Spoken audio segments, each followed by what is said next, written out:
प्रधानमंत्री नरेंद्र मोदी ने video conferencing के जरिए कोविड-19 महामारी को लेकर गुटनिरपेक्ष देशों के शिखर को किया संबोधित।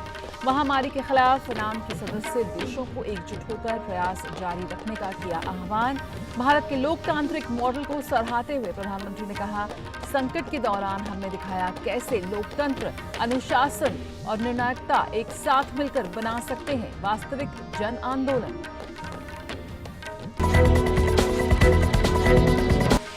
प्रधानमंत्री नरेंद्र मोदी ने कहा, जहां एक तरफ दुनिया आज कोविड-19 नामक गंभीर महामारी से लड़ रही है, वहीं कुछ लोग आतंकवाद, फेक न्यूज और छेड़छाड़ किए गए वीडियो जैसे घातक वायरस को फैलाने का कर रहे हैं काम।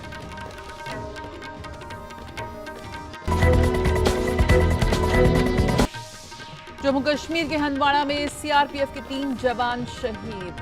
गाजियाबाद में हुई घटना, सीडीएस जनरल बिपिन रावत ने कि पाकिस्तान को इसका मुंहतोड़ जवाब दिया जाएगा।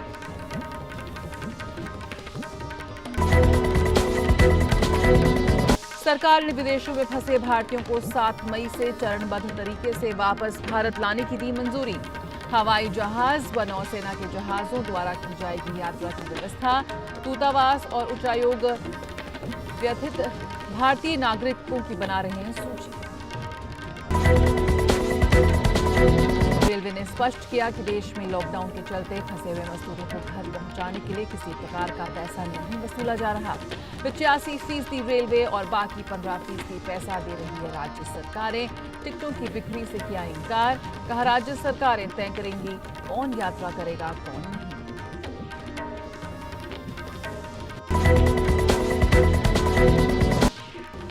देश में कोरोना वायरस संक्रमण के सक्रिय मामलों की संख्या हुई 29,685, 11,761 मरीज हुए स्वस्थ। संक्रमण की चपेट में आने से 1,389 लोगों की हुई मौत। कोविड-19 के खिलाफ जारी लड़ाई में सिविल सोसाइटी, एनजीओ, उद्योग और अंतर्राष्ट्रीय संगठन जुड़े। और दुनिया भर में कोरोना वायरस के मामलों में हो रही है वृद्धि। अभी तक 35 लाख से ज्यादा लोग संक्रमित, 2,51,000 से ज्यादा लोगों की हुई मौत। अमेरिका में 11,78,000 से ज्यादा लोग संक्रमित और 69,000 से अधिक लोगों की हुई मौत।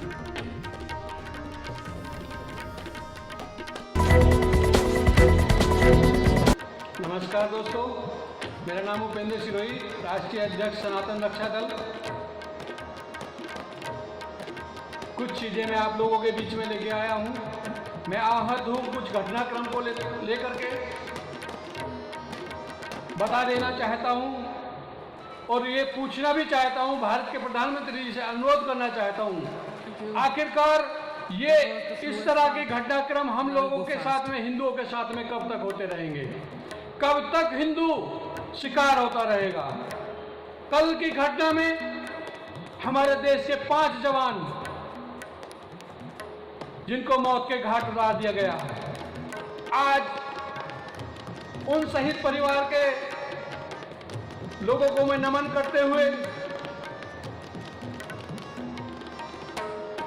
मैं अपनी बात रख रहा हूं। दोस्तों, बहुत पीड़ा होती है जब उनका एक माँ का बेटा झंडे में लिपट करके उसके घर में आता है। बहुत पीड़ा होती है उस परिवार को, बहुत पीड़ा होती है उस गांव को। वो असहनीय पीड़ा होती है।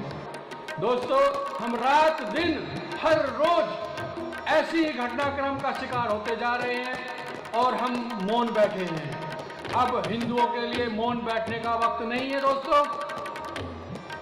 मुझे नहीं लगता, हमें आवाज अपनी एक साथ बुलंद करनी पड़ेगी, क्योंकि अभी पिछले दिनों एक घटना बिहार के अंदर घटी थी, जिसमें एक सन्नी गुप्ता नाम का गुप्ता परिवार का लड़का बेचारा, उसको घर में जाकर के उसको गोलियों से भून दिया गया। और मैं उस गुप्ता परिवार जिसके साथ में ऐसी घटना घटी है और वो बोल भी नहीं पा रहे, कुछ कह भी नहीं पा रहे, बोले मैं भी, वो भी अपनी मौत की दुआएं मांग रहे थे। लेकिन मैं ये कहना चाहता हूं कि हम लोग अब चुप नहीं बैठेंगे। सबसे पहले आग्रह करूंगा मेरे प्रधानमंत्री जी से कि वो सनी गुप्ता की मौत जाया नहीं जानी चाहिए। उस लड़के को जो पकड़ा है वो मुसलमान, उसको साले को फांसी चढ़ानी चाहिए, फांसी देनी चाहिए, बहुत जल्दी देनी चाहिए, क्योंकि ये यहाँ की सोच वाले मुसलमान वो नहीं है। इन लोगों के ऊपर, इनके दिमागों में फितूर है अरबी सोच का, पाकिस्तानी सोच का। अरे ये किस किस तरह की घटनाक्रम को जो है जन्म देते हैं। कल परसों देखा ही था, तबलीगी जमात के थ्रू जो है मानव बम बन के पूरे देश में घूम रहे लोग। आखिरकार हम कब तक चुप बैठे और क्यों चुप बैठे? मेरे को ये भारतीय प्रधानमंत्री जी बताएं। पालघर की घटना के बारे में, मेरे साधुओं की निर्मम हत्या कर दी गई, वो कैथोलिक और घटित दुनिया, ये घटनाक्रम ऐसे हर रोज होते जा रहे हैं और हम मौन बैठ करके देख रहे हैं। कुछ दिन पहले मेरे हिंदू भाई ने एक झंडा अपनी जो है दुकान पर लगा लिया, उसके झंडे को उतार करके उसके खिलाफ FIR करने का आदेश दिया गया। ये कौन सी सरकारें हैं? ये पाकिस्तान की सरकारें हैं, बांग्लादेश की सरकारें हैं या भारत की सरकारें हैं? अगर ऐसा हो रहा है तो इसका प्रधानमंत्री जी को जवाब देना चाहिए। हो क्यों रहा है हमारे भारत के अंदर? अरे भारत हिंदुत्व का है, हिंदुओं का है, सनातनियों का है। हमारी भारत की संस्कृति को उखाड़ फेंकने के लिए तरह तरह के आडंबर रचे जाते हैं। हमारे इतिहासों में उल्टी सीधी औरंगजेब, बाबर जैसे धूर्त बलात्कारियों की चीजें को हमें पेश किया जाता है, हमें पढ़ाया जाता है, हमारे ब्रेन वॉश किए जाते हैं कि जो है ना यही सब कुछ से। आज हमारे पूर्वज हम लोगों को, हमारे बच्चों को कोशिश करते हैं कि हम इंग्लिश मीडियम में, कैथोलिक मीडियम में पढ़ाएंगे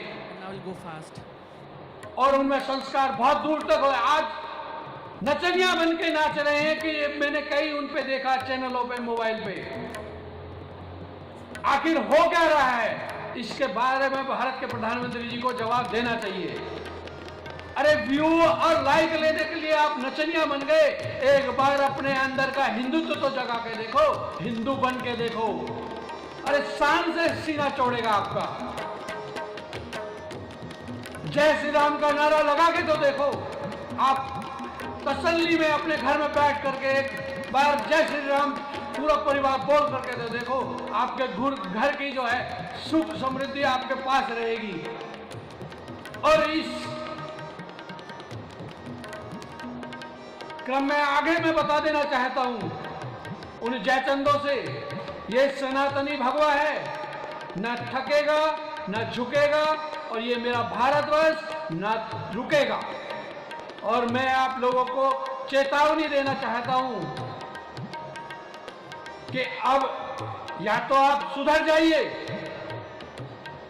या तो आप सुधर जाइए, नहीं तो हिंदू बगावत कर बैठा तो आपके लिए बहुत महंगा पड़ेगा, बहुत महंगा पड़ेगा। जय श्री राम।